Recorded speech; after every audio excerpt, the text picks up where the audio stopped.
أعوذ بالله من الشيطان الرجيم بسم الله الرحمن الرحيم الحمد لله رب العالمين والصلاة والسلام على أشرف الأنبياء والمرسلين وعلى آله وصحبه أجمعين السلام عليكم ورحمة الله وبركاته।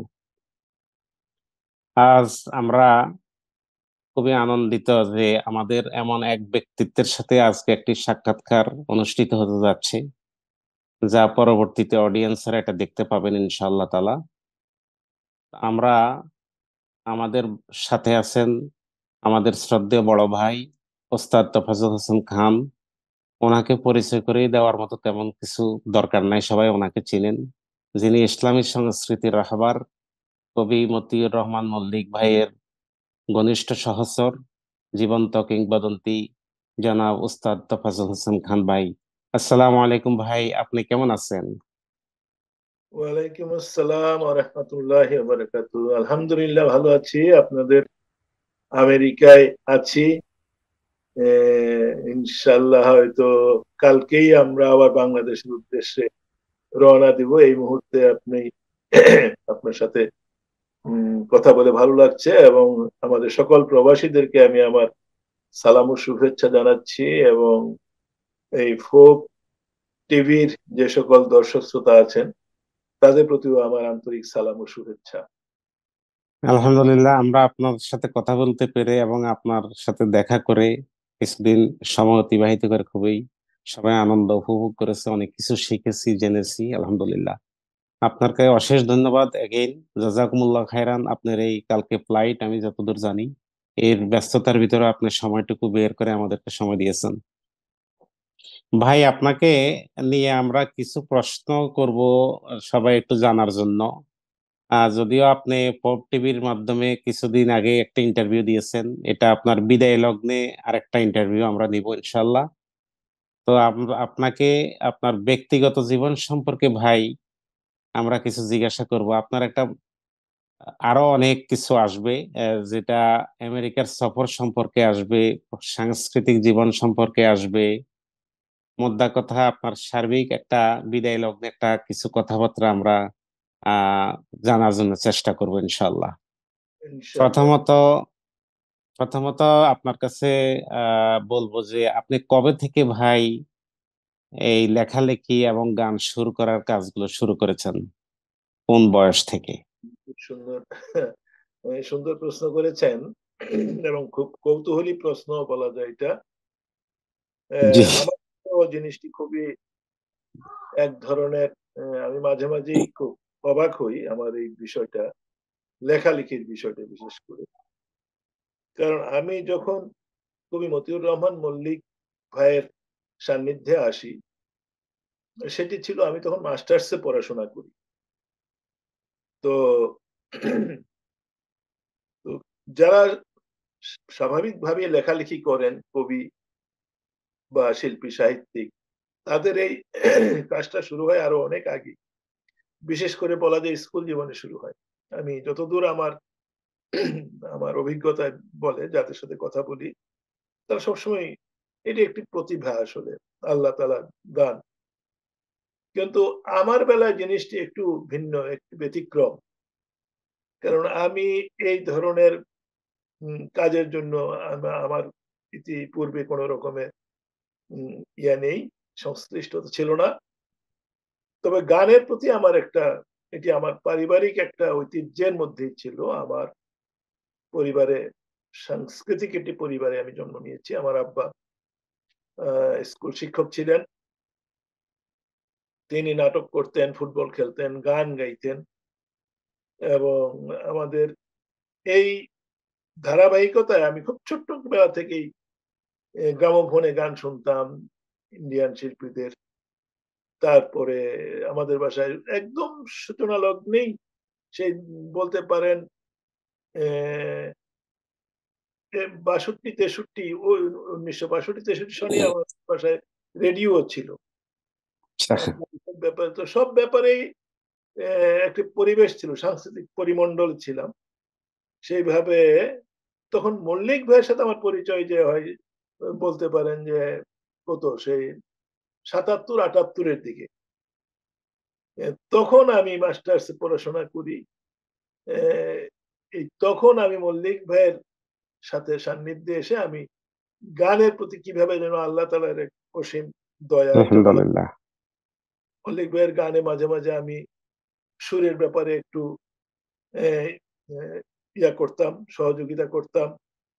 মাঝে মাঝে কোনো ওনার লাইনে বলতাম, মল্লিক ভাই এটা এইভাবে হলে কেমন হয়।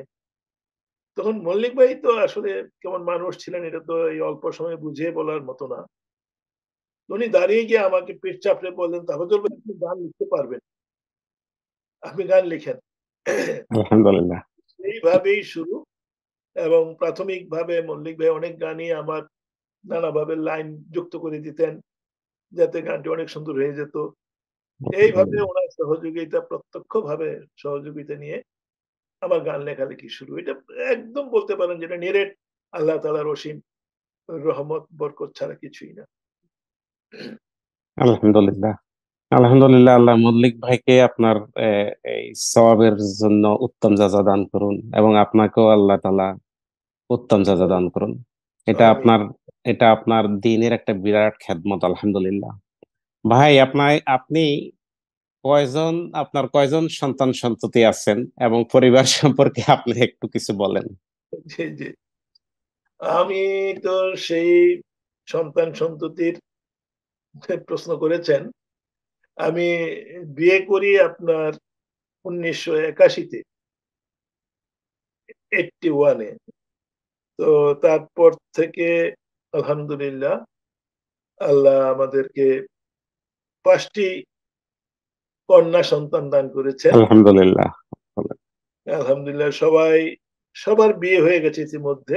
গত বছর আমার ছোট মেয়েটার বিয়ে গত বছর হলো। তো সবাই এবং বড় মেয়ে ডাক্তার, জামাইও ডাক্তার, পিজিতে ওরা। আর মেয়েটা আছে 8 দিন হাসপাতালে। আলহামদুলিল্লাহ। আর এরপর 2 মেয়ে তো আপনাদের আমেরিকাতে, আপনি জানেন। জি।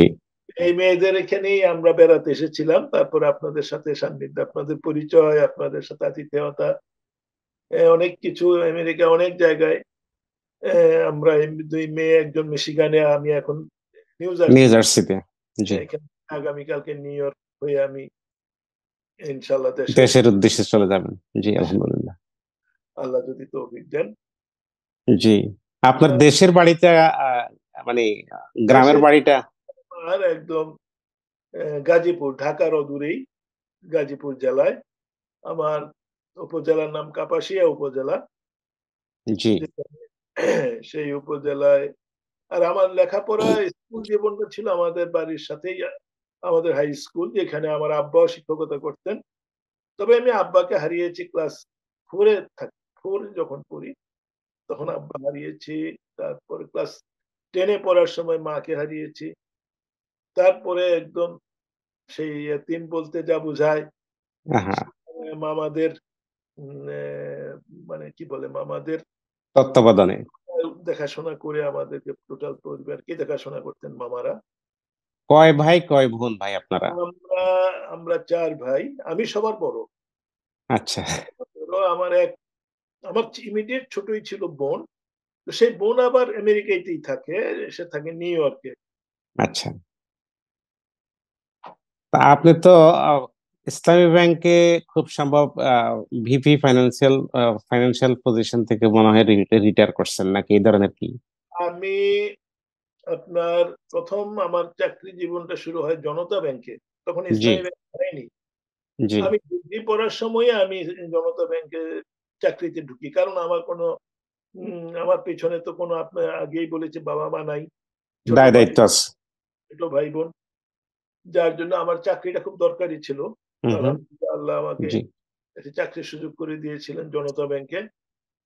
সেই জনতা ব্যাংক থেকে যখন 84-এ ইসলামী ব্যাংক 83-তে হয়, তার 1 বছর পরে আমি ইসলামী ব্যাংকে চলে আসি।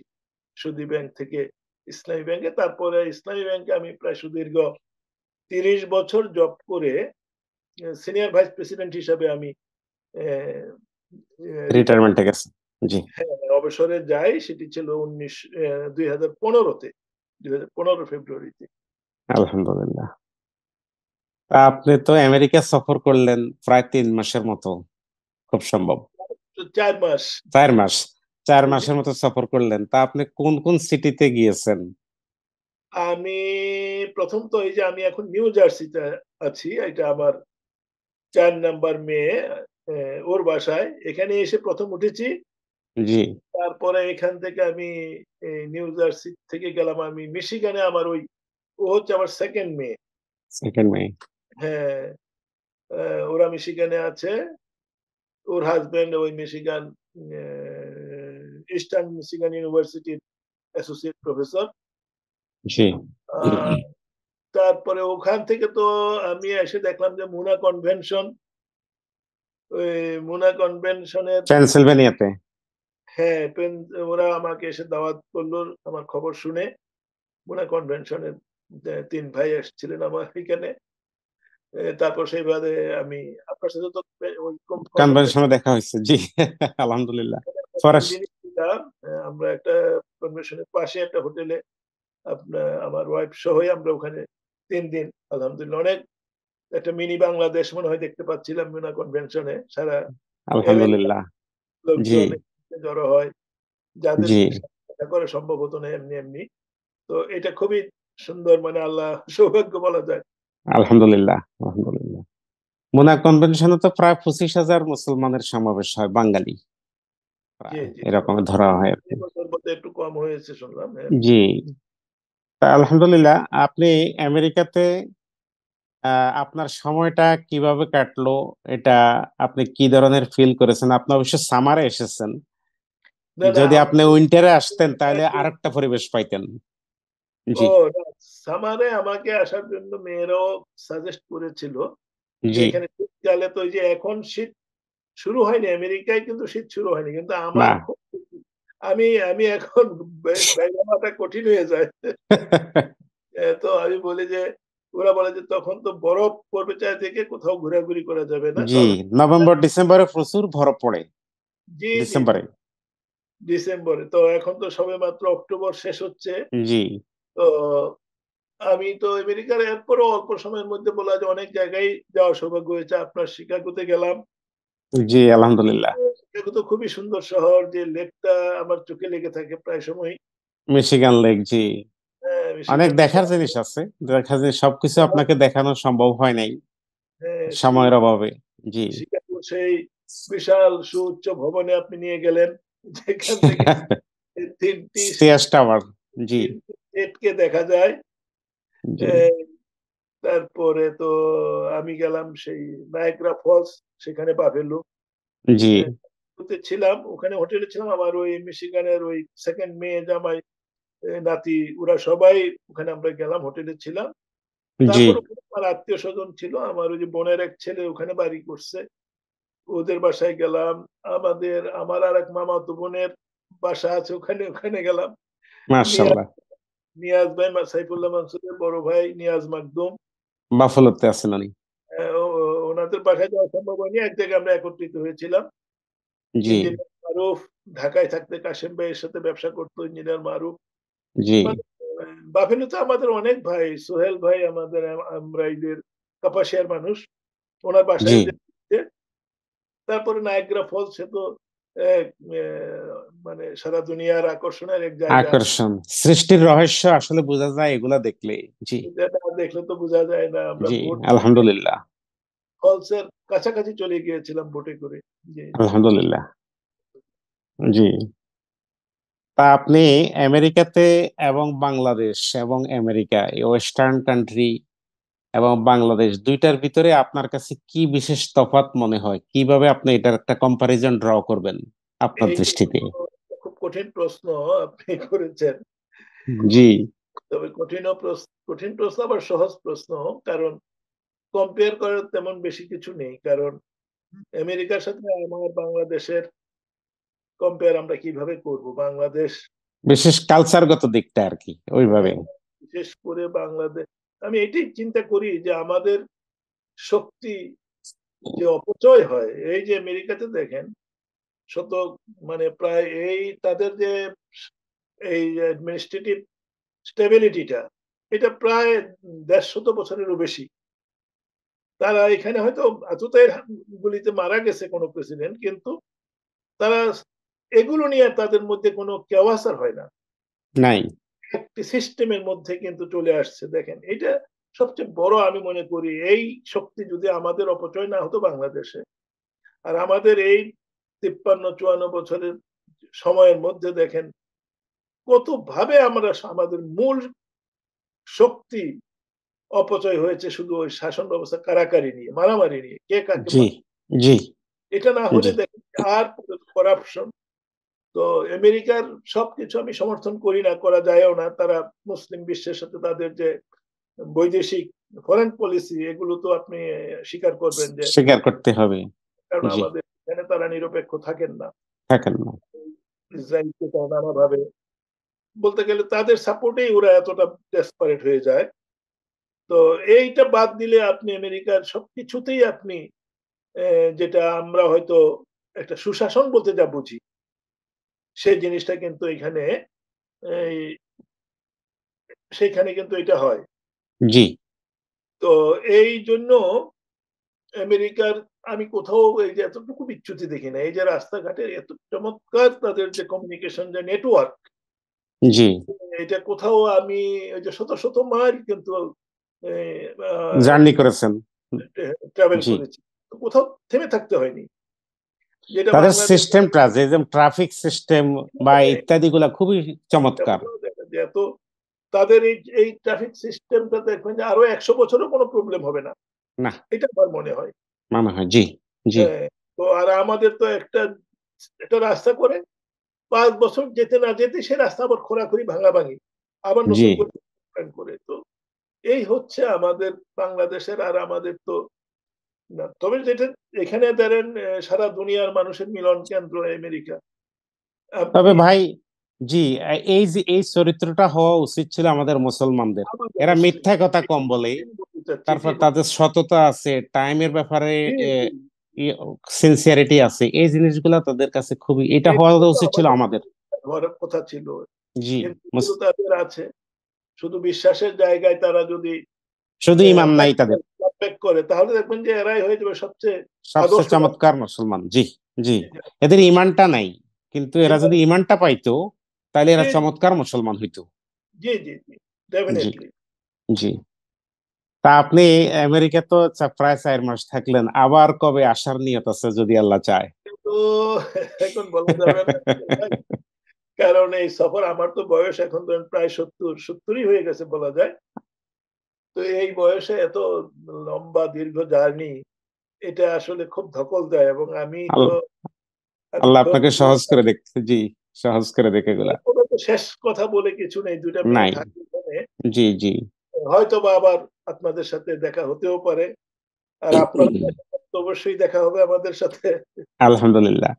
তা আপনি, আহ আমি রিকোয়েস্ট করব, আপনি যদি কোনো সময় যদি আল্লাহ আনে উইন্টারে আসার চেষ্টা করেন, তাহলে আপনি উইন্টারের একটা মজা পাবেন, দেখবেন যে কি হয়। যদিও কষ্ট হবে আপনার জন্য হয়তো বা কিছুটা। মেয়েরা না করে যে এত ঠান্ডা পড়ে,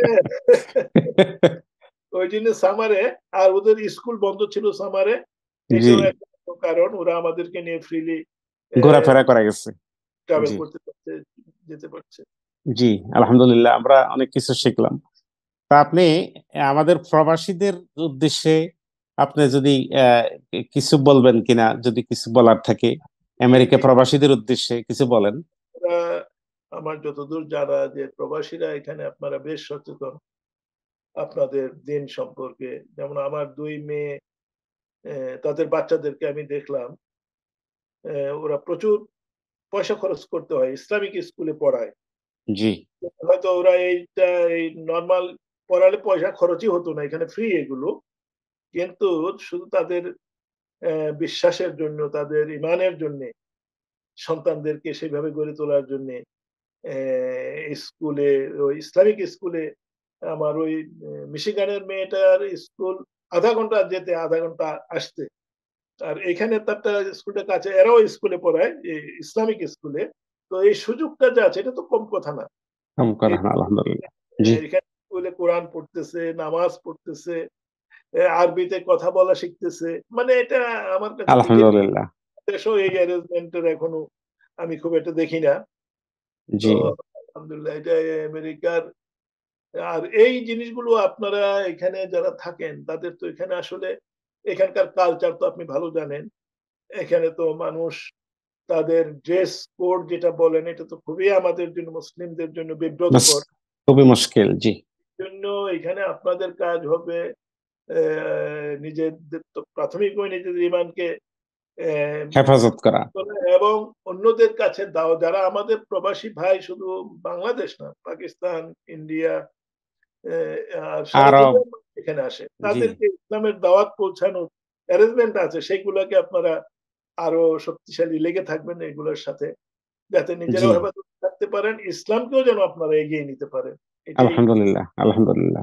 জি, আপনি আপনার সাথে আমি একটু শেয়ার করবো যে আলহামদুলিল্লাহ এই কাজগুলা চলছে, বিভিন্ন ইসলামিক অর্গানাইজেশন গুলা আরব অনারব বিভিন্ন রকম আছে। বিরাট বিরাট কনভেনশন হয় শিকাগোতে, বিভিন্ন হ্যাঁ, স্টেটে। হ্যাঁ, শিকাগোতে কনভেনশন হয়, মেয়াসিকনা কনভেনশন হয়, এটা ডিসেম্বরে হবে আলহামদুলিল্লাহ। প্রায় 30-35 হাজার মুসলমানের সমাবেশ হয়। মাশাআল্লাহ, মাশাআল্লাহ। জুন জুলাইতে প্রায় ইসলাম কনভেনশন একটা হয়, ইসলামিক কনভেনশন সারা বিশ্ব থেকে আসে। তখনকার হ্যাঁ, স্ট্যাটিস্টিক্স ছিল, 4-5 বছর আগের স্ট্যাটিস্টিক্স ছিল প্রায় 40-45 হাজার মুসলমানের সমাবেশ হইতো। সারা দেশ মাশাআল্লাহ। থেকে ওয়ার্ল্ড ওয়াইড স্পিকাররা আসেন।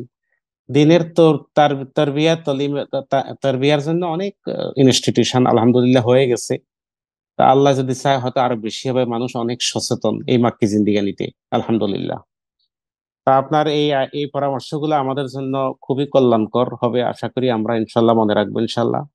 আপনার থেকে আমরা ব্যক্তিগত জীবন কিছুটা আলোকপাত আপনার করেছেন আমাদেরকে, আমেরিকার সফর সম্পর্কে কিছুটা আহ শর্টকাট যতটুকু সময়ের ভিতরে সম্ভব করেছেন। আর একটু আপনার কাছে আমরা জানতে চাইবো যে আপনার সাংস্কৃতিক জীবন সম্পর্কে কিছুটা একটু, যদিও কিছুটা জানা আছে আলহামদুলিল্লাহ, তারপরেও একটু দর্শকদের উদ্দেশ্যে কিছুটা শেয়ার করলে একটু ভালো হয়। আপনি কতটি গান বা সঙ্গীত রচনা করেছেন অ্যাপ্রক্সিমেটলি, এবং অ্যালবাম বা বই আকারে কয়টা বই আসছে কিনা মার্কেটে? বই তো আমাদের ছোট ভাই, সে আরো আমার আসাদ বিন হাফিজ ভাই, গোলাম মোহাম্মদ ভাই, মল্লিক ভাই, অনেকের গানই সে আহ, বের করেছে। তৌহিদুল ইসলাম, তো আমাদের ছোট প্রিয় ভাই, সে আমারও একটি গানের বই বের করেছে, যেখানে কিছু ইন্টারভিউ আছে আর 100 গান আছে। তো আচ্ছা, আলহামদুলিল্লাহ। জি, জি। জি, আহ, আমার আলহামদুলিল্লাহ। গানের সংখ্যা সব মিলিয়ে হয়তো 200 কিছু বেশি হবে। তো এই 100 গান তো অলরেডি বেরিয়েছে একটা বইয়ের আকারে। আর এই তো। আরো আরো কি আপনার মজুদ আছে গান বের করার জন্য? জি, জি, জি, আরো 100 গান, আরো বললাম না, প্রায় 200 গানের 200-এর অধিক গান আছে, যেগুলো সেগুলো অনেকগুলোই রিলিজ হয়েছে, কিন্তু সেই গানগুলো এখনো বেরোনোর মার্কেটে অপেক্ষা। আসার অপেক্ষায় আছে।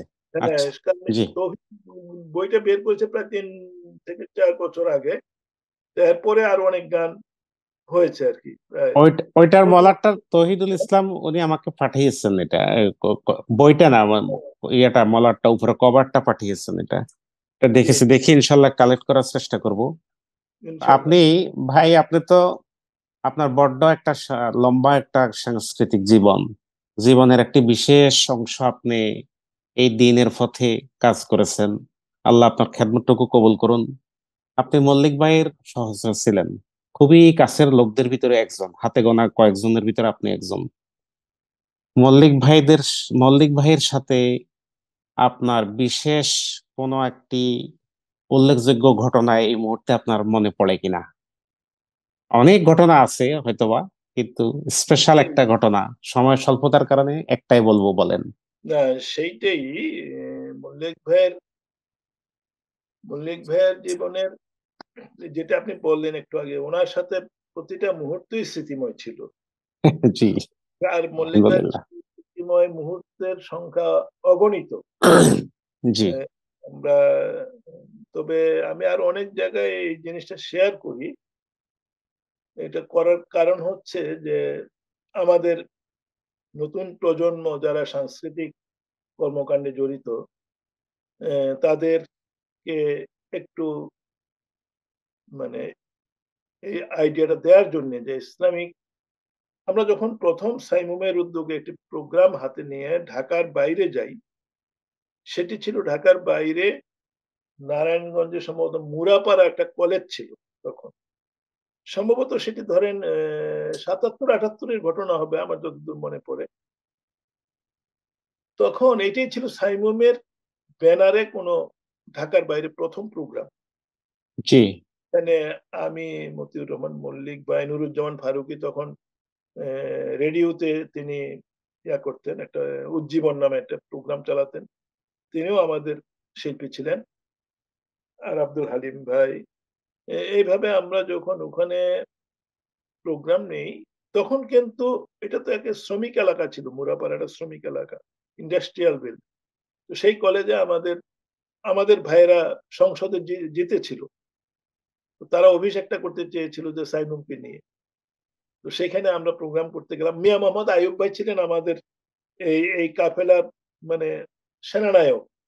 আচ্ছা। তখন তিনি তখন তিনি সাংস্কৃতিক, এখন সচিব ছিলেন, পরে রিটায়ার্ড করলেন। তিনি তখন ওটা সাংস্কৃতিক সম্পাদক ছিলেন আমাদের এই কাফেলার। তার নেতৃত্বে আমরা ওখানে গেলাম। তখন প্রোগ্রাম কিন্তু আমরা ১ম হামনাত ঠিক ছিল। তারপরে যখন অন্য ইসলামী গানগুলো গাওয়া শুরু হলো, তখন লোকজন একটু, তারা তো সাধারণত হারমোনিয়াম, তবলা, নাচানাচি এই ধরনের অভ্যস্ত ছিল।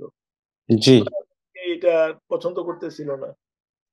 তারপরে তো আমরা সেই প্রোগ্রাম বন্ধ করে দেই। জি। সেই স্মৃতিটাই ছিল মল্লিক ভাইয়ের সাথে। মল্লিক ভাই সেদিন এত কষ্ট পেয়েছিলেন। শুধু মল্লিক ভাই না, আমরা সবাই। মল্লিক ভাইকে তখন আইয়ুব ভাই সান্ত্বনা দিচ্ছিলেন, আমরা সবাই দিচ্ছিলাম। তো তারপর সম্ভবত তার ২ বছর পর ইসলামিক ফাউন্ডেশনের উদ্যোগে তখন আমরা এই এই ওসমানী উদ্যান, এখন এটা পার্কের মতো ছিল। আচ্ছা।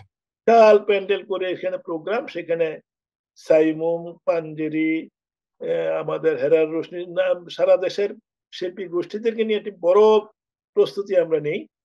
সেখানে কম মনে হয় যে ১৫-২০ হাজার লোক ছিলেন। এত প্রোগ্রামটা পপুলার এবং এত জমানো হয়েছিল, সেই প্রোগ্রামে ইয়াহিয়া সাহেব মঞ্চ থেকে উঠে এসে আমাদেরকে, মল্লিক ভাইকে জড়ায়ে ধরলেন। এবং আমি এই পাশাপাশি ২ টা স্মৃতি বলি এইজন্য যে তখন মল্লিক ভাই এত খুশি হয়েছিলেন। মল্লিক ভাই, তখন আমরা বললাম, "মল্লিক ভাই, মুরাপাড়ার কথা মনে আছে?" তো আলহামদুলিল্লাহ। তো ইসলামী সংস্কৃতিটা, এটা আমি মনে করি আল্লাহর সাহায্য ছাড়া এগোনো যাবে না। আমরা যতদিন আল্লাহর নির্দেশ মেনে ইসলামী সংস্কৃতির সাথে যুক্ত থাকবো, কাজ করব, ইনশাআল্লাহ এই সংস্কৃতির কে আল্লাহ মানুষের কাছে জনপ্রিয় করে দিবেন এবং দিচ্ছেন। এখন আপনি দেখেন, গ্রামে গঞ্জে এখন মমতাজের গানও শোনে না। জি। এখানে ওই নানা ধরনের যাত্রা গানও শোনে না। এখন আজহারী সাহেবের ওয়াজ, ওই আমির হামজার ওয়াজ, তারেক মনোয়ারের ওয়াজ, এইগুলোই এখন সারা দেশে পপুলার। এটি আলহামদুলিল্লাহ। আমি মনে জি। করি। আলহামদুলিল্লাহ। আলহামদুলিল্লাহ। ইসলামী গান, ইসলামী কাওয়ালি, দেখবেন কাওয়ালি। দেখি সারা জি। ঢাকা ভার্সিটিতে, এখন এখন তো শুধু কাওয়ালির বাজার চলছে। জি, জি। আলহামদুলিল্লাহ, ইসলামী সব দিক দিয়ে। ইসলামী সংস্কৃতি। আলহামদুলিল্লাহ। জি। আপনি যেহেতু এটা দাওয়া কাজের সাথে কিছুটা রিলেশন নিয়ে আসছেন, যে সেটা আমি একটা প্রশ্ন আপনাকে জিজ্ঞাসা করবো ভাই। দাওয়া কাজ করাটা একটা ফরজ, আমরা সবাই জানি, এটা ম্যান্ডেটরি, এটা অপশনাল না। তো এখন দাওয়া কাজ করার জন্য শিল্পী, গীতিকার, সুরকার ওনারা কিভাবে করবেন? অনেক অনেক কিছু কিছু শিল্পী বা গীতিকার, সুরকার, আমি বলবো না সবাই, হাতে গোনা কিছু শিল্পী মনে করে থাকেন যে শুধু গান করাটাই, গান গাওয়াটা, গান লেখাটা, এটাই শুধু দাওয়া কাজ। কিন্তু দাওয়া কাজের যে আরো বিভিন্ন স্রোত আছে, মেইন স্ট্রিমের সাথে কানেকশন থাকাটা, ওটা হয়তো তেমন মনে করেন না অনেকজনে, অথবা এটাকে মনে করার মতো সেই সুযোগও পান না। গান আফটার গান, গান আফটার গান গেয়ে যাচ্ছেন, করে যাচ্ছেন, সুর করে যাচ্ছেন, কিন্তু তালিম তরবিয়ার ব্যাপারে কিছুটা সময় বাইর করতে পারেন না হয়তোবা, অথবা উদাসীন। এটা আপনি কিভাবে দেখবেন? এটা খুব একটি কঠিন প্রশ্ন আপনার। আমি নিজেও খুব রক্তক্ষরণ হয় আমাদের, যে আমাদের শিল্পী ভাইদের, এটা তো নিজের সাথে নিজের প্রতারণা ছাড়া কিছু না। আমি এটাকে এভাবেই মনে করি। আপনি মানুষকে উজ্জীবিত করছেন আল্লাহর দিনের জন্য, দিনের পথে জীবন দেওয়ার জন্য। আপনার গান শুনে মানুষ আল্লাহর পথে জীবন দেওয়ার জন্য উজ্জীবিত হয়, কিন্তু আপনার ঘরে সেই ইসলামের কোনো পালন করছেন না, আপনি আপনি অনুসরণ করছেন না। তো এটা তো খুবই চরম দুর্ভাগ্যের বিষয় যে তোমরা কেন সেই কথা বলো যা তোমরা নিজেরা করো না। নিজেরা করো না। জি। পরিষ্কারভাবে কোরআনে বলেছেন, জি। কুলুনা মা লা তাফআলুন। তো আল্লাহর কাছে এটা খুবই অপছন্দের কাজ। তো আমি সেই সকল, আপনি যথার্থ বলেছেন, সব ভাইদের অবস্থা এমন না। না। আমাদের ভাই যেভাবে যে কণ্ঠ জোরে মানুষকে ডাকছেন, নিজের জীবনও সেইভাবে কিন্তু সুশোভিত করে তুলছেন। আলহামদুলিল্লাহ। কিছু জি। শ্রমী ভাই যারা আছেন তাদেরকে আমি এটাই বলবো যে নিজের সাথে এই আত্মপ্রবঞ্চনা থেকে বেরিয়ে আসেন। মানুষকে আপনি ডাকলেন কি ডাকলেন না, তার চেয়ে বড় প্রশ্ন আপনি আল্লাহর দিনের সাথে কি ধরনের ব্যবহার করেছেন। আপনার পরিবারে আপনার সন্তানদেরকে আপনি কি সেভাবে গড়ে তুলতে পারলেন কিনা, আপনি নিজেকে গড়ে তুলতে পারলেন কিনা। আল্লাহর কাছে তো সেই জবাব আমার জীবিত থাকতেই তো চিন্তা করতে হবে। আল্লাহ যেন জি। আমাদের এই বিষয়টা সবারই, যেভাবে আমরা ইসলামী সংস্কৃতির জন্য ঝাঁপিয়ে পড়ি, নিজের সংসারকেও যেন আমরা সেইভাবে আল্লাহর রোষানল থেকে যেন রক্ষা করার চেষ্টা করি, নিজেকে আমিন। রক্ষা। জি, আমি তো ভাই এতটুকু শুনেছি, আপনি তো মল্লিক ভাইয়ের সহচর, আমি শুনেছি উনি যে গান লিখতেন আগে তাহাজ্জুদের নামাজ পড়ে তারপরে গান লিখতেন, এরকমও নাকি উনি করেছেন। এটা এটা আমি জিনিসটা এইভাবে বলি, ওনার তাহাজ্জুদ নামাজ আর যেটাই বলেন, ওনার ২৪ ঘন্টা ছিল আল্লাহর আল্লাহর সাথে ধর্ণা দেওয়া। আল্লাহর দিনের সাথে আল্লাহর, উনার ধ্যান জ্ঞান যাই বলেন, আল্লাহর দিনের বিজয়, দিনের সংগ্রাম ছাড়া তার মাথায় আর কিছুই ছিল না। আলহামদুলিল্লাহ, আল্লাহ দিনের ওনার সাথে খেদমতকে কবুল করুক। অকৃত্রিম ভাবে ভালোবাসা, আমাদেরকে যে তিনি যেভাবে অকৃত্রিম ভাবে ভালোবাসতেন, প্রতিটা তার এক মুহূর্তের পরিচয়ে ওই লোকটা আর মল্লিক ভাইকে ভুলতে পারতো না। তার আলহামদুলিল্লাহ। হৃদয়টা ছিল এতই উদার, এতই আকাশের মতো উদার। তো আমি এখনো মনে করি ইসলামী সংস্কৃতিকে যদি আমরা আরো এগিয়ে নিতে চাই, বেগবান করতে চাই, মল্লিক ভাইয়ের মতো এরকম উদার হৃদয়, এমন মানবিক হৃদয়, এমন আল্লাহর দিনের জন্য পাগল ছাড়া এটা আমাদের সম্ভব হবে না। আল্লাহ যেন আমাদেরকে মল্লিক আমিন। এমন নেতৃত্ব যেন আমাদেরকে আল্লাহ উপহার দেন। আমিন। আমিন।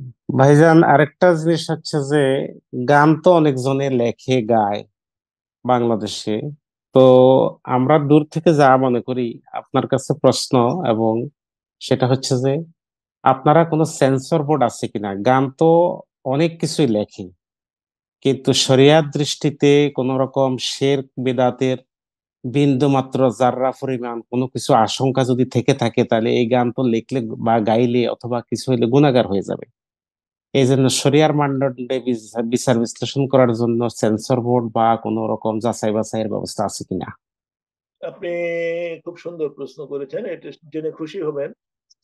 আহ, আমরা ইসলামী সংস্কৃতির জন্য নাটক, তারপরে সিনেমা, গান যাই আমরা এখন করছি, এগুলোকে আপনার এই প্রশ্নের যে প্রশ্নগুলো ছিল, শিরক বিদআত, এবং আমরা একটা নীতিমালা কিন্তু অলরেডি আমরা একটা কমিটি, আলহামদুলিল্লাহ ২টা কমিটি হয়েছে। একটা ওই নাটক, থিয়েটার এই জাতীয় জন্য একটা কমিটি, সেটা ছিলেন দায়িত্বে শরীফ বাইজিদ মাহমুদ ভাই।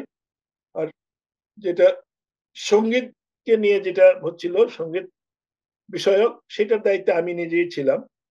এবং আচ্ছা, এই আলহামদুলিল্লাহ। নীতিমালাগুলো আলহামদুলিল্লাহ একদম ফাইনাল হয়ে গেছে। আলহামদুলিল্লাহ।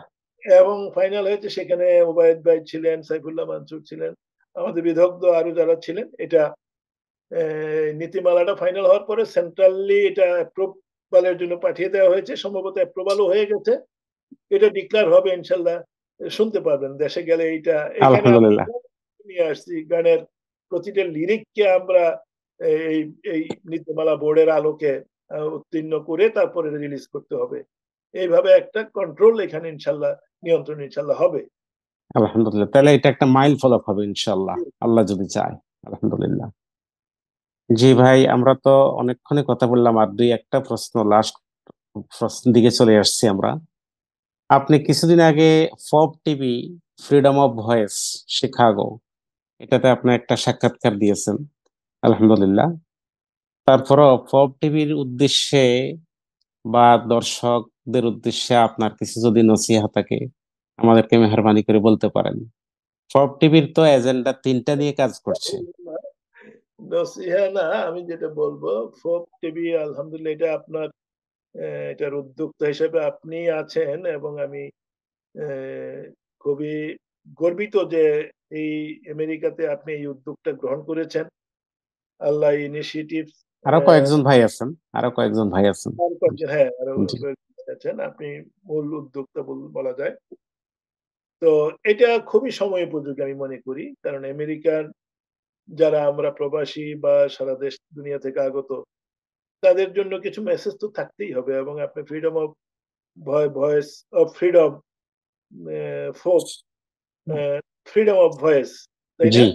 জি freedom of voice, freedom of ভয়েসের এজেন্ডা তিনটা বেসিক্যালি আপনার সাথে একটু শেয়ার করি। সেটা হচ্ছে যে আপনি জানেন, তারপর একটু ইয়ে করি। ফ্রিডম অফ ভয়েস, মরালিটি এবং হেলদি ইসলামিক কালচার। হ্যাঁ, হ্যাঁ, হ্যাঁ।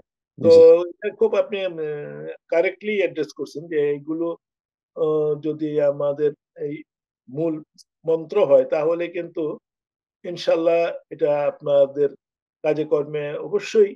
তো কন্টেন্ট গুলোকে আপনাদেরকে একটু মানুষের বিনোদনের বিষয়টাও মাথায় রাখতে হবে। জি সেই বিনোদনটা যেন অবশ্যই একটি পরিচ্ছন্ন এবং সুস্থ বিনোদন হয়। জি আর আপনি এখানে যেটা করতে পারেন আরো, আমি মনে করি আমাদের বাংলাদেশের কিছু যারা আমাদের সেলিব্রিটি শিল্পীরা আছেন, জি মাঝে মাঝে নিয়ে মাসে যদি একটি প্রোগ্রাম করেন, জি আমার মনে হয় ইনশাল্লাহ, আমিও আপনাকে সহযোগিতা করব, ইনশাল্লাহ, তাহলে হবে। ইনশাল্লাহ, এবং আমার মনে হয় যে এটা ইনশাল্লাহ এগিয়ে যাবে। আর ইনশাল্লাহ। এই উদ্যোগটাকে আমি খুবই অন্তর থেকে দোয়া করছি আল্লাহর কাছে, আল্লাহ যেন আপনাদের এই উদ্যোগ মঞ্জিলে মকসিদে যেন আপনারা পৌঁছতে পারেন। আমিন। এবং আল্লাহ যাতে আপনার দোয়া এবং যাতে এগুলা ভাইদের দোয়া, সহযোগিতা এবং আল্লাহর বিশেষ রহমা, এটা দিয়ে যাতে আল্লাহ কবুল করেন এবং এটাকে যাতে আল্লাহ আমাদের নাজাতের ওসিলা করে দেন। আমিন, আমিন, সুবহান। সবকিছুর আসল গোলটাই তো আমাদের ওইটা, জি, নাজাত। জি জি। জি আলহামদুলিল্লাহ তফাজ্জল ভাই, আমরা অনুষ্ঠানের একদম শেষ মুহূর্তে, আলোচনা আলাপচারিতার শেষ মুহূর্তে। আলহামদুলিল্লাহ আপনি অনেকক্ষণ টাইম দিয়েছেন, প্রায় 40-60 মিনিটের মতো আপনি আমাদেরকে টাইম দিয়েছেন। আচ্ছা, 55 থেকে 60 মিনিটের মতো টাইম দিয়েছেন। আল্লাহ তাআলা আপনার এই সময়টুকুকে ইবাদত হিসেবে কবুল করুন। আপনি আমিন, আমাদেরকে এই কথাগুলো বলেছেন, এটা আমাদের জন্য খুবই একটা মাইল ফলক হিসাবে থাকবে। এবং ভবিষ্যতে যারা এই ইয়েটা দেখবেন, অডিও ভিডিওটা দেখবেন, দর্শকরা যারা দেখবেন তারা হয়তো অনেক উপকৃত হবেন।